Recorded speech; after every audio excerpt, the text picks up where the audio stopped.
Hey, I'll see you in Rutherford, New Jersey, Minneapolis, Minnesota, Ontario, California, Davenport, Iowa, Las Vegas, Chicago, and Grand Rapids, Michigan. Go to jimmydore.com for a link for tickets. Speaking of hate crime, there was a big hate crime bill in Scotland, and I wanted to play this brief news report about it and get your reaction. Scotland's new hate crime laws have come into force, but why are some people calling it controversial? The Hate Crime and Public Order Act came into effect on Monday the 1st of April, aiming to tackle the harm caused by hatred and prejudice towards people with certain characteristics, including religion, sexual orientation, and transgender identity. Supporters of the new bill insist that it will make Scotland more tolerant, but opponents have argued that it will stifle free speech and could even be weaponised to settle scores. Director of the campaign group for Women Scotland said the act was a mess and that many malicious reports will be made. We know that there are people out there who have got lists of people that they are looking to target, that they are seeing this as an opportunity to settle scores. Celebrities like J.K. Rowling and Elon Musk have both publicly criticised the new bill. Miss Rowling has long been involved in a battle with the transgender community, who accuse her of being transphobic. The author denies this accusation, saying she wants to defend women's rights. Miss Rowling put out a series of comments on X about transgender women, including double rapist Isla Bryson, who was jailed for 8 years last year for raping 2 women. Bryson, who was born Adam Graham and living as a man at the time of the attacks, was initially housed in an all-female jail before the decision received backlash.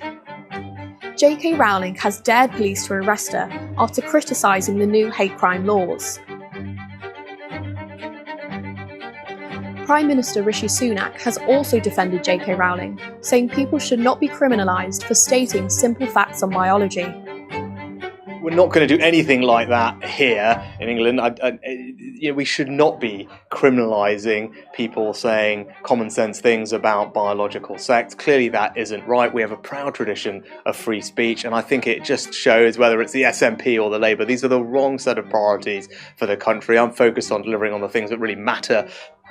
Holyrood Minister Siobhan Brown has said that some people could be investigated by police if they misgender someone online. First Minister Humza Yousaf has defended the legislation, saying there has been a rising tide of hatred against people because of their protected characteristics in recent years. I believe that the new offences that have been created, they will be policed in again a very similar way, policed sensibly. And of course the police deal with vexatious complaints on probably a daily basis, and therefore will undoubtedly, if there are vexatious complaints, be able to deal with that in a way that again is sensible. This bill is about protecting people against a rising type of hatred we see far too prevalent in our society nowadays. Mr Yousaf has repeatedly said that disinformation is being spread about this new bill and what it entails, but there is no doubt that some people expect it to be weaponised. So what is your response to the new hate crime bill? Is it as bad as it seems to me here, that exactly what they're predicting, that these people are now going to go after people for having different opinions, telling their truth about gender and sex, and they're going to make everything is seen through a racial prism? Well, what's your response to it, Neil? Well, the beauty of it was, first of all, it was brought into statute on April Fool's Day, which was a nice comedy touch. It's also important to point out that the legislation was already there on the statute books to go after people for whatever, for being offensive and abusive and all the rest of it. The legal framework is already there to enable the police to deal with any and all of the kind of things that were being highlighted by Humza Yousaf and others there. It's even the intention that people could be criminalised for things they say in the privacy of their own home. That hypothetically, if there was a family sitting around the dinner table of an evening, and the dad said something that was off colour in some way, I don't know, and a child maybe repeated that at school the next day, my dad says that could come into the hearing of another child or a teacher. That would then be reported to the police, and then there would be a knock at your door, and you would find yourself facing potentially criminal charges for what you said and thought. behind closed doors with the curtains drawn in your own house. It's absolutely what was being described. It's an attempt to censor. It's an attempt to silence. It's just yet another lever being pulled to make people adopt the mindset that, you know what, it's just, for a quiet life, I'll just keep my head down and my mouth shut. And as far as humanly possible, I won't let anybody, even inside my own house, know what I think about anything. It's just a dampening down of thought and a dampening down of speech. And it's insidious and it's sinister. And as was foretold, in the first week, talk about vexatious complaints, I think the police got something like 10 or 11,000 logged allegations about hate crimes having been committed. And the police were saying, they had said in advance, they said, this is going to be a nightmare for us. And it was then the case that if it continued at that rate, that by the end of the year, the police would be dealing with more allegations of hate crime than all other crimes put together.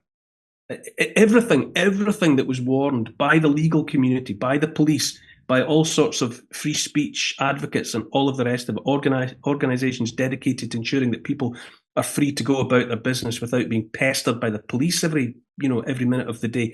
Everyone predicted all of these things, and all of it came to pass. But it came out of the Scottish National Party, devolved administration, who have a long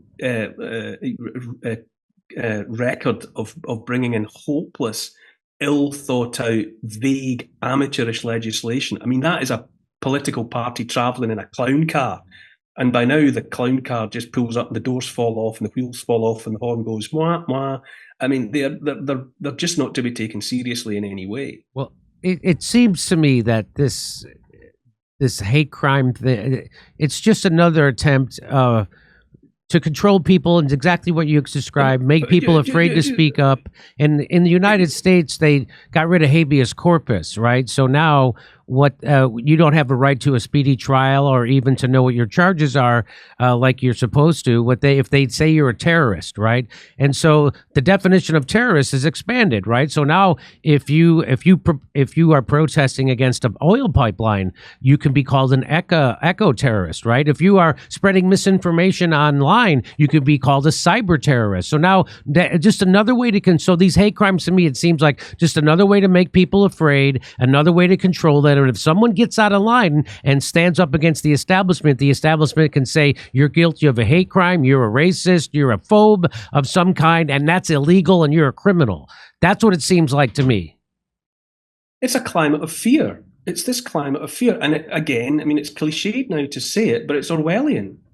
It is that atmosphere that Orwell wrote about in 1984. And, it was the case in East Germany, in Soviet East Germany, at the height of the secret police, and when the whole thing was running at full tilt, that I think it was something like 1 in 4 people were informing.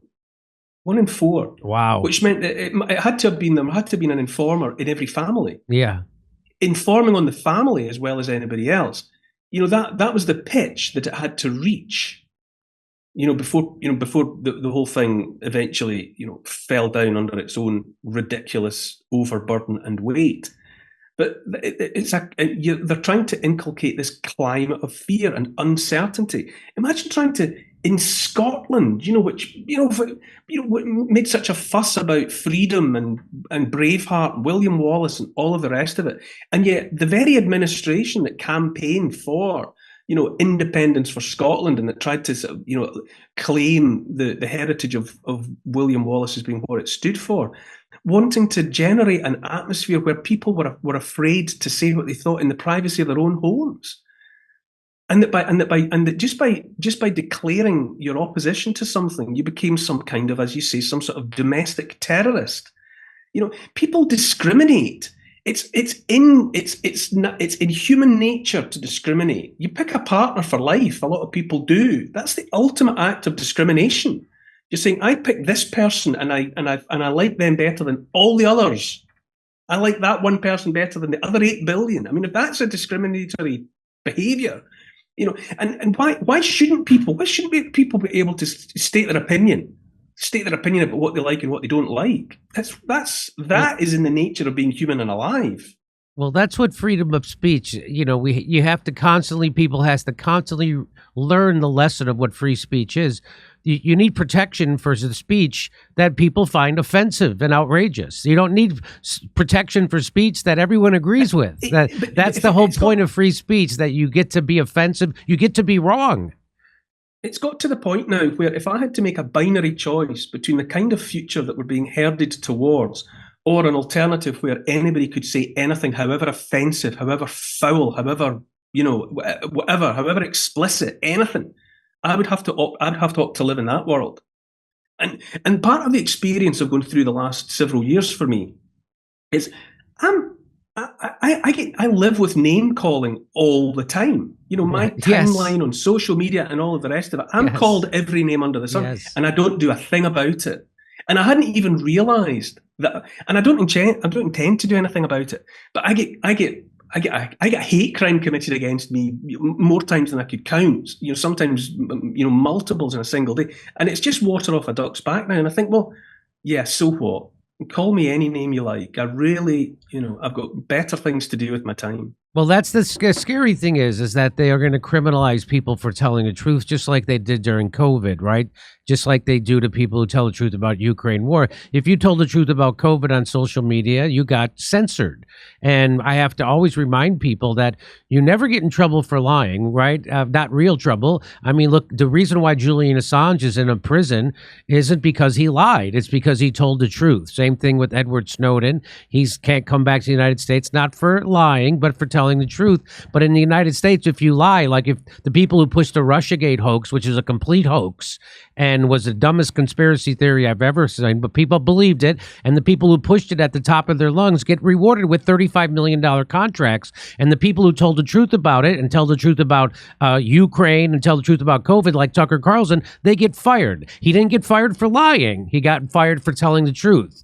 And that's what people need to remember. You come see me on tour in Rutherford, New Jersey, Minneapolis, Minnesota, Ontario, California, Las Vegas, Davenport, Iowa, Chicago, Illinois. We're doing a live panel video show, special surprise guests on that show, and Grand Rapids, Michigan. Go to jimmydore.com for a link for tickets, and make sure you go to Jimmy Dore because they don't want to buy it from a second reseller.